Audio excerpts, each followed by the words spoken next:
चतुर धोबी। एक गांव में एक धोबी रहता था। उसका नाम चंगलू था।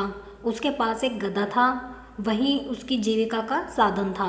चंगलू धोबी उस गधे पर कपड़े लादकर घाट तक ले जाता था और फिर सूखे कपड़े वापस लादकर लाता था। इस प्रकार लोगों के कपड़े धोकर उसे जो पैसे मिलते थे वह उनसे ही अपना तथा अपने परिवार का पालन पोषण करता था।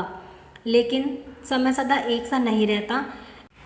एक दिन रात के समय चोर अचानक चंगलू का गधा चुरा कर ले गए। बेचारे चंगलू धोबी ने उसे पूरे गांव में ढूंढा, किंतु उसे अपना गधा कहीं नहीं मिला। गधे के बिना तो उसका सारा काम धंधा ही बंद हो गया। इसलिए विवश होकर उसने दूसरा खरीदने का विचार बनाया। एक जमींदार से कुछ पैसे लेकर पशुओं की मंडी से नया गधा खरीदने को चल दिया।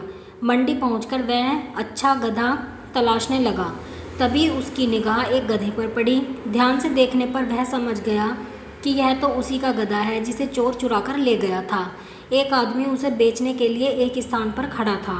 वह उस आदमी से बोला, यह गधा तो मेरा है, तुम इसे चोरी करके ले आए हो, मुझे मेरा गधा वापस दे दो, नहीं तो मैं शोर मचा दूंगा।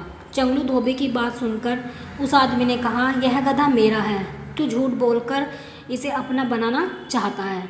मेरी चीज़ है, मैं तुम्हें कैसे दे दूं? जो करना है कर ले।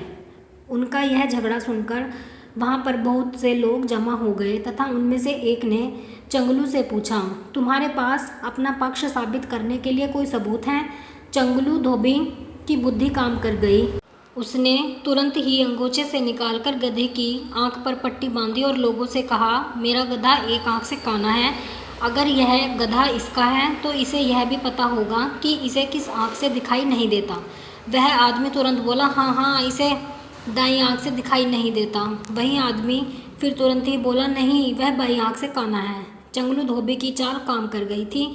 उसने गधे की आंखों से पट्टी खोलकर लोगों से कहा, आप ही देख लीजिए कि गधा काना है या इसकी दोनों आंखें सही सलामत हैं। लोगों ने देखा कि गधे की दोनों आंखें ठीक हैं। उन्होंने चंगलू धोबी की बुद्धिमत्ता और चतुराई की खूब प्रशंसा की और उस आदमी से कहा, तुम झूठे हो, यह गधा तुम्हारा नहीं है, यह गधा चंगलू को दे दो। उस गधे को चंगलू के हवाले करके उस आदमी ने अपने झूठ और चोरी के लिए क्षमा मांगी। चंगलू ने उस आदमी को क्षमा कर दिया और अपने गधे को लेकर खुशी खुशी घर वापस आ गया। वह बहुत खुश था क्योंकि जमींदार से लिए उसके पैसे भी बच गए थे तथा उसका गधा भी उसे मिल गया था। घर पहुंचकर उसने अपनी पत्नी को सारी बात बताई। उसकी पत्नी भी अपने उसी पुराने गधे को पाकर बहुत प्रसन्न हुई और उसी दिन से उसे घर के अंदर ही बांधने लगी, जिससे उसे दोबारा कोई चुरा कर न ले जाए। आप अपने विचार कमेंट में ज़रूर बताइए कि आपको कहानी कैसी लगी है। अगर आपको कहानी पसंद आई है तो वीडियो को लाइक करें, अपने फ्रेंड्स के साथ शेयर करें और चैनल को सब्सक्राइब करें ऐसी ही इंस्पिरेशनल कहानियों के लिए।